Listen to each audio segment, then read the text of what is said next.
Hello everybody, my name is Dr. Ramandeep Singh Dank. I am a neurosurgeon by profession. I am a senior consultant neurosurgeon with Moolchand Hospital and Action Group of Hospitals in New Delhi. आज मैं आप सबके सामने epilepsy के बारे में अपने विचार साझे करूंगा, शेयर करूंगा। एपिलेप्सी, जिसको हम कई नामों से जानते हैं, इंग्लिश में कन्वल्शंस, फिट्स, सीजर के नामों से जानते हैं और हिंदी भाषा में हम इसे दौरा, मिर्गी के नामों से जाना जाता है। ये बीमारी अपने कई नामों के जैसे उसके कई नाम हैं, वैसे ही इस बीमारी के कई कारण हैं। क्योंकि जब भी कि हम किसी बीमारी के बारे में बात करते हैं तो सबसे पहला सवाल आता है, ये क्यों होती है। एपिलेप्सी कोई छुआछूत जैसी बीमारी नहीं है। ये अगर एक इंसान को है और वो दूसरे को हाथ लगा दे तो फैलती नहीं है। एक दूसरे के साथ खाना खाने से, पानी पीने से, ग्लास शेयर करने से, खेलने से, साथ में खाना खाने से, एक दूसरे के साथ घूमने से, बैठ के बात करने से या कोई भी अन्य क्रीड़ा, कोई भी अन्य काम साथ में करने से ये एक दूसरे से को फैलती नहीं है। जिसकी बीमारी है उसी को रहती है। भीड़ में जाने से भीड़ को इसका असर नहीं होता है। अलबत्ता हमें ये ज़रूर समझने की ज़रूरत है, ये भी एक वैसी ही सामान्य बीमारी है जिसका आज की डेट में, आज की तारीख में मेडिकल में इलाज संभव है। जैसे कि हम ब्लड प्रेशर, शुगर, हाइपरटेंशन, बुखार इत्यादि जैसी बीमारियों पे कंट्रोल कर लेते हैं, वैसे ही इस बीमारी पे कंट्रोल किया जा सकता है। इस बीमारी का इलाज समझने के लिए हमें सबसे पहले ये जानना ज़रूरी होता है कि ये एपिलेप्सी किस प्रकार की है। एपिलेप्सी के कई प्रकार, कई रूप हैं, जिसके बारे में मैं थोड़ा सा बोलना चाहूँगा। कुछ लोगों को ये दौरा या एपिलेप्सी की बीमारी तब ऐसे आती है जैसे पूरा शरीर हिल जाता है, ऐंठन आ जाती है, वो भी एपिलेप्सी है। तो दूसरी तरफ कुछ लोग ऐसे एपिलेप्सी के दौरे से क्षतिग्रस्त होते हैं कि एकदम गुम हो जाते हैं, गिर जाते हैं, वो भी एपिलेप्सी है। कुछ लोग बेहोश हो जाते हैं तो कुछ लोग होश में रहते हैं। किसी भी अन्य बीमारी की तरह इस बीमारी में भी विभिन्न प्रकार के लक्षण हैं और ये सभी एक एपिलेप्सी नाम के बड़े रोग में फिट हो जाते हैं। सो हमें ये जानना ज़रूरी है कि किस तरीके की बीमारी है, ताकि डॉक्टर उस तरीके की दवाई देकर आपके इस रोग को कंट्रोल कर सकें, इसका निवारण कर सकें। एपिलेप्सी उम्र नहीं देखती। ये नए पैदा हुए न्यूबॉर्न बच्चों से लेकर और बुढ़ापे के उम्र तक सबको हो सकती है। ये लाइलाज नहीं है, इसका इलाज संभव है। और आपको ये बात जान के हैरानी होगी कि लगभग 75 से 80% लोगों में स्कैन या टेस्ट जो कराए जाते हैं वो नॉर्मल आते हैं। इसका मतलब कि दिमाग में, जहाँ से इस एपिलेप्सी का जन्म होता है, दिमाग से क्यों? दिमाग में ही ऐसे हमारे लाखों, करोड़ों, बिलियंस नर्व सेल्स होते हैं जिसमें इलेक्ट्रिकल करंट्स बॉडी के लिए, बॉडी को कंट्रोल करने के लिए इंसान के दिमाग में पैदा होते हैं। इनमें कुछ भी चेंजेस या अबनॉर्मल वेरिएशन आने की वजह से एपिलेप्सी का जन्म हो सकता है। वो वेरिएशंस चाहे बुखार की वजह से आए, जो कि बच्चों में बहुत कॉमन होता है, जिसको हम लोग फिब्राइल कन्वल्शंस कहते हैं, यानी हिंदी रूपांतर में बुखार की वजह से दौरे आने को माना जाता है। ये लगभग 5 साल के बच्चों तक ये काफ़ी देखने को मिलता है और 5 साल के बाद ऑटोमेटिकली ये धीरे धीरे फिब्राइल कन्वल्शंस बच्चे को असर करना छोड़ देते हैं। या बुजुर्ग वर्ग में ले लें, जिनमें दिमाग में कई बार कुछ चेंजेस आने की वजह से, चाहे वो कोई रोग की वजह से आए, चाहे वो एज के रिलेटेड ब्रेन श्रिंक कर जाए उसकी वजह से आए, या यंग अडल्ट्स में चोट लगने की वजह से आए, या हमारे दिमाग में कोई और प्रॉब्लम हो, जैसे दिमाग में कीड़े की शिकायत आ जाना, जिसको हम लोग NCC या न्यूरोसिस्टिक सर्कोसिस कहते हैं, जो कि पेट के टेपवर्म, जो कि हमारे पेट में कच्चा मांस, कच्चा फल, कच्चे हरे पत्ते वाली सब्जियां जिनको हमने अच्छे से धो के ना खाया हो, कच्चा सलाद, ये खाने की वजह से पेट में जाता है, उसकी वजह से आ जाता है। जिसको कि आजकल ये अक्सर देखा गया, लोग कहते हैं किसी वैद्य हकीम के पास जाके, क्वैक के पास जाके वो कान के रास्ते से कीड़ा निकाल देते हैं, कि जबकि ऐसा कुछ भी नहीं होता, दिमाग का कीड़ा कान के रास्ते से बाहर नहीं आता। या और कुछ बीमारियां जिसमें कैंसर भी शामिल है, सब एपिलेप्सी को जन्म दे सकते हैं। इसलिए ये ज़रूरी है कि अगर किसी को एपिलेप्सी का रोग, दौरे का रोग, कन्वल्शंस का रोग, मिर्गी फिट्स का रोग आए, तो सबसे पहले हम उसकी वजह जानने की कोशिश करें, ताकि अगर हम जब वजह, एक्यूरेट वजह, एग्जैक्ट वजह तक पहुंच जाएं, तभी उसका अच्छा मुकम्मल इलाज संभव है। दोबारा मैं वही बात कहूँगा, ये बीमारी लाइलाज नहीं है, इससे घबराएं ना, इसका इलाज ज़रूर कराएं। इसके इलाज में सबसे पहले हमें क्या करना चाहिए? सबसे पहले फर्स्ट एड के बारे में जानें। अगर आपके घर परिवार में या आप कहीं आ जा रहे हों और आपके किसी भी सामने किसी को अगर इस तरीके की दिक्कत आए, तो सबसे पहले उनको खुली हवा में या खुले ओपन एरिया में उनको लेटा दें और उनको एक करवट दिला दें। ये करवट चाहे बाएं हो या दाएं हो, कोई फर्क नहीं पड़ता, पर एक करवट दिला दें। करवट दिलाना इसलिए ज़रूरी है ताकि वो अपना ही थूक या अपनी ही कोई वॉमिटस एस्पिरेट ना कर सकें। एस्पिरेशन प्रिवेंशन होता है। दूसरा, उनका एयरवे, उनके सांस लेने की जो एरिया है जहाँ से सांस जाती है, वो पेटेंट रहता है और वो इंसान आराम से सांस ले सकता है। अमूमन ऐसा देखा गया है, it is frequently seen that एक एपिलेप्सी का अटैक, एक दौरे का अटैक कुछ समय में अपने आप ख़त्म हो जाता है। और अगर ये अटैक किसी वजह से 2-5 मिनट में ना अबॉर्ट हो रहा हो, तो ये एक चिंता का विषय बन जाता है, क्योंकि सबसे बड़ा खतरा ये होता है कि कहीं ये स्टेटस एपिलेप्टिकस की तरफ तो नहीं जा रहा। स्टेटस एपिलेप्टिकस का मतलब होता है कि दौरा ना टूटने की बीमारी, जो कि एक मेडिकल इमरजेंसी है और जिसके लिए अस्पताल में पेशेंट को लेके जाना अति आवश्यक और अनिवार्य है। It is very important to take a suspected status epilepticus patient to the hospital. So in doubt, अगर आपको कोई शक हो, it is always better to call for an ambulance और फटाफट उस मरीज, उस रोगी को अस्पताल ले जाएं। जब पेशेंट को एपिलेप्सी का अटैक खत्म हो जाए, तो अगर आप उसके पास खड़े हों, आप उससे उसका कॉन्टैक्ट नंबर लेकर सबसे पहले उसके परिजनों, फैमिली वालों को इन्फॉर्म करें और उसको बताएं कि आपके साथ ये हुआ और आपकी ये बॉडी की एक्टिविटी थी। आजकल अगर आप मोबाइल फ़ोन में एक वीडियो बना के उसको दे सकें तो बहुत अच्छा होगा, क्योंकि डॉक्टर जो उनको ट्रीट करेंगे उनको उस वीडियो देख के एग्जैक्ट पता लग जाएगा कि किस तरीके की एपिलेप्सी है। GTCS है, पार्शियल है, मोटर है, सेंसरी है, एब्सेंस है, किस प्रकार की एपिलेप्सी है, ताकि डॉक्टर को उसको ट्रीट कर, उस पर्टिकुलर वैरायटी ऑफ एपिलेप्सी को ट्रीट करने के लिए दवाई चुनने में बहुत मदद मिलेगी और उसको 1 या 2 दवाइयों के ऊपर डॉक्टर आसानी से कंट्रोल कर सकेंगे। So once you consult your doctor, एक बार जब आप अपने डॉक्टर से कंसल्ट करें, डॉक्टर की सलाह ज़रूर मानें और अपना स्कैन ज़रूर कराएं, ये देखने के लिए कि आप किस कैटेगरी में फिट होते हैं। भगवान ना करे क्या हमारे दिमाग में कोई ऐसी उलझन, परेशानी या कोई ऑर्गेनिक प्रॉब्लम तो नहीं है जिसकी वजह से एपिलेप्सी आ रही है। अगर है तब भी ना घबराएं।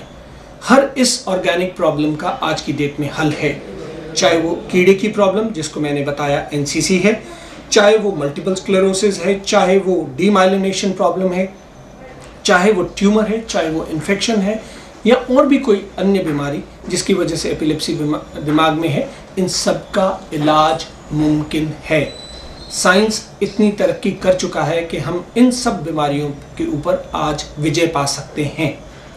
और अगर हम उस 75-80% कैटेगरी में आते हैं जहां हमारे दिमाग में कोई ऐसी प्रॉब्लम नहीं थी पर फिर भी एपिलेप्सी आई, तो अब ये यकीन माने कि 90% लोग, 80 to 90% लोग उस कैटेगरी के अगर लगातार दवाई 2.5 से 3 साल या अपनी डॉक्टर की सलाह के मुताबिक लगातार उस समय दवाई खाते हैं तो उनको इस बीमारी से निजात मिल जाता है। बहुत कम लोग ऐसे होते हैं जिनको लंबा समय दवाई खानी पड़ती है। दवाई खाने का क्या महत्व है? दवाई खाने का ये महत्व है कि ये दवाई ही है जो आपको दोबारा अटैक होने से बचाती है। ये दवाई ही है जो आपको स्वस्थ रखेगी। क्यों? अगर ये अटैक्स रिपीटेड होंगे तो ये संभावना बहुत बड़ी खड़ी हो जाती है कि आपको सारी उम्र भी दवाई खानी पड़ सकती है। और यही अगर आप रेगुलरली दवाई लेते हैं तो बहुत बड़ी संभावना है कि आप 2, 2.5, 3 साल, डिपेंडिंग अपॉन कि किस वजह से आपको एपिलेप्सी की शिकायत हुई है, आपकी दवाई बंद हो जाती है। और बंद होने के बाद आप एक नॉर्मल लाइफस्टाइल लीड कर सकते हैं। नॉर्मल लाइफस्टाइल का मतलब कि आपको दोबारा एपिलेप्सी आने का खतरा एक आम आदमी जितना ही महज रह जाता है। हम जितने इंसान हैं जिनको अगर दौरा नहीं भी आता, उनको भी 2-5 पैसे का खतरा ज़रूर है इन देयर लाइफ टाइम्स। सो एक इंसान जो अपनी पूरी मिर्गी की कोर्स पूरा कर लेता है, दवाई पूरी कर लेता है, उसको उसके बाद दौरा आने का खतरा एक नॉर्मल इंसान जैसा हो जाता है। वह एक नॉर्मल लाइफस्टाइल लीड कर सकता है, वो गाड़ी चला सकता है, वो स्विमिंग कर सकता है, वो हर वो चीज़ कर सकता है जो एक नॉर्मल इंसान करता है। बच्चों में एपिलेप्सी, हम सबसे पहले बच्चों से शुरू करते हैं क्योंकि बच्चे ही हमारे देश का भविष्य और बच्चे ही हमें सबसे ज़्यादा प्रिय होते हैं।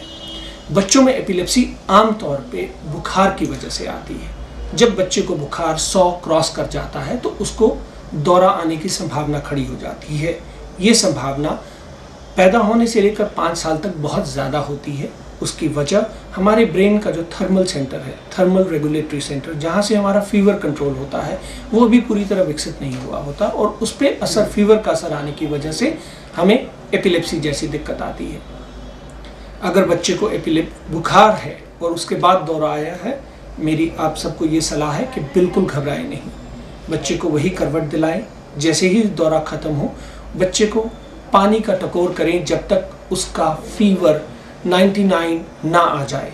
जब बच्चा होश में आ जाए तो सबसे पहले उसे पैरासीटामोल, क्रोसिन की दवा दें ताकि उस बच्चे का बुखार टूटे, और फिर अपने नियरेस्ट पीडियाट्रिशियन, न्यूरोलॉजिस्ट या न्यूरोसर्जन से कंसल्ट करके उसकी बात, उसको इन्वेस्टिगेट करके आपको दवा लिखने दें।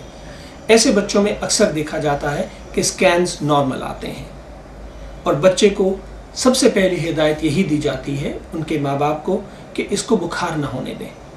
थोड़ी सी ज़्यादा सचेत रहें बच्चे के हेल्थ के प्रति, और जब भी बुखार हो 99 क्रॉस करे तो इसको पैरासीटामोल दे दें, और 100 क्रॉस करे तो बिना कुछ सोचे बच्चे को पानी का टकोर करें।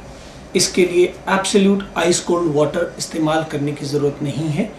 सिर्फ रूम टेम्परेचर से 10-1 डिग्री ठंडा पानी हमारा काम कर जाता है। रादर आइस कोल्ड वाटर नुकसान कर सकता है, रिलेटिवली कोल्डर वाटर हमारा काम कर जाता है। रेगुलर दवा दें। बच्चे को अगर 5 साल तक दोबारा फीवर की वजह से कन्वल्शन का एपिसोड नहीं आता, मिर्गी का दौरा नहीं आता, तो वो ऐसा देखा गया है आमतौर पे ऐसे बच्चे कन्वल्शन मुक्त ज़िंदगी जीते हैं बिना किसी दवा के। पर अगर हम बच्चों का ध्यान ना रखें और बार बार दौरा आता रहे तो ये संभावना काफ़ी हो जाती है कि बड़े होकर भी बच्चे को दोबारा दौरा आने का चांस होता है और उन्हें दोबारा लंबी समय के लिए दवा खानी पड़ सकती है, जैसा किसी भी बीमारी के साथ देखा जाता है। अगर हम शुगर की दवा, शुगर के मरीज़ हैं और शुगर की दवा नहीं खाएंगे, शुगर बिगड़ जाती है। उसी तरह अगर हमें एपिलेप्सी की दिक्कत है और एपिलेप्सी की दवा नहीं खाएंगे तो एपिलेप्सी खराब होने के या ज़्यादा संक्रामक रूप में हमारे ऊपर उसका असर होने के चांसेस बढ़ जाते हैं। पर एपिलेप्सी की दवाई की बीमारी की ब्यूटी ये है कि 70-80% लोग दवा का कोर्स कंप्लीट करने के बाद एक नॉर्मल लाइफ लीड करते हैं। हमारे साथ बच्चों में भी ऐसा ही होता है। अडल्ट्स में काफ़ी बड़ा कारण एपिलेप्सी का सर की चोट माना जाता है। हमारे सर की चोट में काफ़ी लोगों को एपिलेप्सी होने की संभावना होती है चोट से रिकवर करने के बाद भी। इसीलिए इन लोगों को हिदायत दी जाती है कि आप रेगुलर कंसल्टेशन लें, रेगुलर फॉलोअप में रहें, वज़न के हिसाब से आप अपनी एपिलेप्सी की दवाई मॉड्यूलेट कराते रहें, जो कि बहुत ज़रूरी है क्योंकि एपिलेप्सी ही एक ऐसी दवाई है, एक ऐसा इम्पॉर्टेंट बीमारी है जिसमें वेट बढ़ने के साथ साथ आपकी डोज को भी पॉसिबली हर 3 महीने 2 महीने पे बढ़ाना पड़ता है। अगर हम एपिलेप्सी की दवाई आधी अधूरी खाते हैं, कम डोज खाते हैं, मान लीजिए आपको 1000 मिलीग्राम एडवाइज्ड है और अगर आप 800 खा रहे हैं तो आपको दौरा आने की संभावना लगभग बिना दवा खाए के बराबर की हो जाती है। Under dose, under treatment in epilepsy is as dangerous as not taking any medication alone. इसलिए मेरी आप सबसे रिक्वेस्ट है कि आप अपनी एपिलेप्सी की दवाई रेगुलर, नियमित, टाइम से जितनी डोज प्रिस्क्राइब की गई है उसके आधार पे लें। अपने आप ना तो इसे बंद करें, ना इसे शुरू करें, ना इसकी डोज बढ़ाएं, ना इसकी कम करें। और अगर आपको किसी प्रकार की कोई प्रॉब्लम फेस हो, जैसे कई बार कुछ लोगों को स्किन रिएक्शन, रैशेस या इस तरीके की दिक्कतें आती हैं, आप इमीडिएटली अपने डॉक्टर से कंसल्ट करके उसकी वजह जाने। हो सकता है कि वो पर्टिकुलर ब्रांड या वो पर्टिकुलर दवाई का नाम आपको सूट ना कर रहा हो और आपके डॉक्टर उसको बदल के ऑल्टरनेट दवाई दे देंगे, इसके बजाय कि आप दवा बंद करके बैठ जाएं कि ये तो मुझे सूट ही नहीं कर रही है। ऐसा करने से आपको दोबारा सीजर होने का, दोबारा दौरा पड़ने की संभावना बहुत ज़्यादा बढ़ जाती है और ये आप अपने लिए खतरा मोल ले रहे हैं। कुछ ऐसी चीज़ें होती हैं जिसमें हमें एपिलेप्सी में बिल्कुल नहीं करना। सबसे पहली, हमें दवा समय पे खानी है। अपने आप दवा की डोजेज ना तो बंद करनी है ना स्टार्ट करनी है। कुछ चीज़ें जो बिल्कुल नहीं करनी, उसमें आता है हमें गाड़ी ड्राइव नहीं करनी। इसलिए नहीं कि मैं आपकी ड्राइविंग के अगेंस्ट हूँ, पर ये मानिए कि भगवान न करे आप गाड़ी ड्राइव कर रहे हैं और आपको गाड़ी चलाते हुए दौरा आ गया। आप अपनी गाड़ी का एक्सीडेंट में आप खुद तो अपने आप को घायल करेंगे ही, आप खुद तो अपने आप को नुकसान कराएंगे ही, पर आप ये सोचिए कि आप सड़क के ऊपर चल रहे हैं और आप एक पब्लिक रिस्क बन जाएंगे, औरों का भी नुकसान करेंगे। इसलिए मेरी रिक्वेस्ट है आप सबसे, please do not drive when you are taking your anti epileptic medicine. गाड़ी कृपया करके ना चलाएं। दूसरे नंबर के ऊपर कोई स्विमिंग ना करें। अंडर वाटर स्विमिंग या स्विमिंग पूल में बिल्कुल ना जाएं, क्योंकि वहाँ अगर आपको दौरा आता है तो आपको आपकी जान को खतरा हो जाता है। इसलिए जब तक आप दवा खा रहे हैं प्लीज़ स्विमिंग ना करें, अवॉइड स्विमिंग। इसके अलावा हम कोई भी किसी प्रकार की कॉन्टैक्ट स्पोर्ट ना खेलें, जैसे कबड्डी, रेसलिंग, बॉक्सिंग। इस प्रकार की खेल क्रीड़ाओं से हमारे को बार बार दिमाग को चोट लग सकती है और ऐसी चोट लगने से हमें दोबारा एपिलेप्सी आने की संभावना बहुत बढ़ जाती है। कुछ खास ख्याल, कुछ खास एहतियात जो हमें बरतने होते हैं, कुछ चीज़ें जो एपिलेप्सी प्रेसिपिटेट कर सकती हैं। अगर हम ना सोएं, हम हर इंसान को लगभग 6 से 7 घंटे की नींद मिनिमम चाहिए। एपिलेप्टिक पेशेंट्स में ये 7 से 8 घंटे मिनिमम उनको अच्छा सोना चाहिए। अगर हम स्लीप डिप्राइव्ड होते हैं, अगर हम खाना नहीं खाया होगा, तो ये सारी चीज़ें जो हैं, या हम एक्स्ट्रॉर्डनरी स्ट्रेस ले रहे हैं, ये सारी चीज़ें हमारे शरीर में एपिलेप्सी को जो प्रोन शरीर है उसमें दोबारा एक अटैक आने की संभावना खड़ी कर देती हैं। सो इन छोटी छोटी चीज़ों का ख्याल रखना उतना ही आवश्यक है जितना कि दवा खाना। क्यों? हमने इस सब एपिलेप्सी की लड़ाई मिल के लड़नी है। इसलिए ये ज़रूरी है कि दवा के साथ साथ इन छोटी छोटी चीज़ों का ध्यान रखें ताकि हम जल्दी से जल्द दवा खाते हुए एपिलेप्सी मुक्त हो सकें। कुछ ऐसी चीज़ें हमें करनी हैं जिससे हमारा रेगुलर डेली एक्टिविटीज़, जैसे हमें वॉक ज़रूर करनी चाहिए। वॉक रहने से हम लोग स्वस्थ रहते हैं, एक अच्छापन का एहसास आता है, डिप्रेशन से दूरी होती है और इन चीज़ों से हमें एपिलेप्सी से दूर रहने को अच्छा काम मिलता है। ड्रिंकिंग ना करें तो बहुत बेहतर है। 2 वजह। ड्रिंक करने से ब्रेन का जो केमिकल्स हैं वो उनका जो कॉन्फ़िगरेशन है वो ऑल्टर होती है और वो एपिलेप्सी को प्रेसिपिटेट कर सकते हैं। दूसरा, अल्कोहल का इंटरैक्शन हमारी एंटी एपिलेप्टिक दवाइयों से भी होता है और उनकी पोटेंसी को रिड्यूस करती हैं। पोटेंसी रिड्यूस करने का मतलब है हम दवा की डोज तो रेगुलर खा रहे हैं पर उसका असर हमारे शरीर पे कम हो जाता है, जिसकी वजह से हमें दोबारा दौरा आने की संभावना बढ़ जाती है। कुछ और दवाइयाँ होती हैं जिसका कि आपको अपने डॉक्टर से कंसल्ट करना चाहिए कि ये दवाई आपकी एंटी एपिलेप्टिक मेडिसिन के साथ इंटरैक्ट करेगी या नहीं करेगी। उनसे सलाह लेकर ही दवा खाएं। एक बहुत बड़ा वहम, एक बहुत बड़ी मिथ हमारी सोसाइटी में है कि जो लेडी अगर उसको एपिलेप्सी है उसको शादी नहीं करनी चाहिए। कुछ लोगों का मानना है कि अरे दौरा है, मिर्गी है, इसकी शादी कर दो, अपने आप ठीक हो जाएगी। वेल दोस्तों, मैं आप सबको ये बताना चाहूँगा, ये दोनों ही थॉट प्रोसेस, ये दोनों ही सोच गलत है। ना तो शादी की वजह से दौरा ठीक होता है और ना ही ना शादी करने की वजह से एपिलेप्सी की बीमारी से हमें निजात मिलती है। पर हमें निजात मिलती है तो सिर्फ एक चीज़ से, वो है दवाई रेगुलर, नियमित और ठीक दवाई खाने से ही हमें इस बीमारी से निजात मिलती है। और क्यों हो रही है उसकी वजह खोजने से हमें निजात मिलती है। तो इसलिए बहुत ज़रूरी है कि हम अपनी सोसाइटी को, स्वच्छ भारत को स्वस्थ भारत भी बनाएं और इस तरीके के सोच भ्रमों से अपनी सोसाइटी को दूर करें। ये आपका और हमारा मिला जुला उत्तरदायित्व है। जो लेडी, जिस यंग लेडी को एपिलेप्सी की शिकायत हो, ऐसा नहीं है कि वो माँ नहीं बन सकती। हाँ, ये ज़रूर है कि उनको एक रेगुलर मदर से, वुड बी मदर से थोड़ा ज़्यादा परहेज, थोड़ा ज़्यादा संयम रखना पड़ता है। उनको अपनी दवाई रेगुलर लेनी है। Gynae plus neuro consultation regular होनी चाहिए, ताकि उनको पता हो कि उनके आने वाले बच्चे पे दवा का क्या प्रभाव हो सकता है। उसको कम करने के लिए उनको क्या करना है, क्या सप्लीमेंट्स खाने हैं, ताकि वो बच्चे का प्रभाव, एंटी एपिलेप्टिक मेडिसिन का बच्चे पे प्रभाव कम हो सके।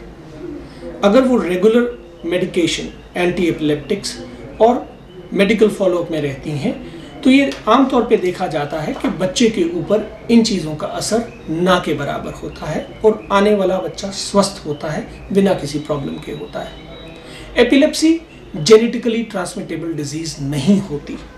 हाँ, ऐसी कुछ प्रॉब्लम ज़रूर होती हैं, मेंटल प्रॉब्लम्स, जैसे कुछ सिंड्रोम्स होते हैं जो जेनेटिकली ट्रांसमिट हो सकते हैं। एपिलेप्सी अगर उनका हिस्सा हो तो well yes, but normal epilepsy जिसमें ब्रेन में कोई प्रॉब्लम नहीं है, वो या ट्यूमर की वजह से है या कीड़े की वजह से है, ये सारी छुआछूत की बीमारियां नहीं हैं और ना ही ये जेनेटिकली ट्रांसमिटेड प्रॉब्लम्स हैं। सो इनकी वजह से पीढ़ी दर पीढ़ी एपिलेप्सी नहीं जाती।